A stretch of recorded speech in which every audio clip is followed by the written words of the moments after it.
الو. اداره برق بفرمایید. سلام خانم، خوبی؟ صلات میخوره مال سازمان برقی، انگار منشی دکتری. ما میخوام یه هدیه بدم به اداره برق. چی؟ به ما هدیه بدی؟ اصلا برقا ما نیرن.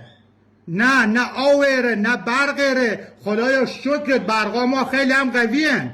نه خیر آقا، مگه میشه؟ بابا بی شایا گوش ندینی، شبکه های ماواره اینترنشنال و بی بی سی و اینا همش دروغیگن. آره میگن برق میره برق میاد، یا این بلاگرا دارن تبلیغات کنن برق هر روز میره. نه اصلا ما مشکل برق نداریم، خدایا شکرت. ما هر روز برق رو قطع میکنیم. مگه شما کدوم شهرید؟ کدوم منطقه اید؟ ما عراقم.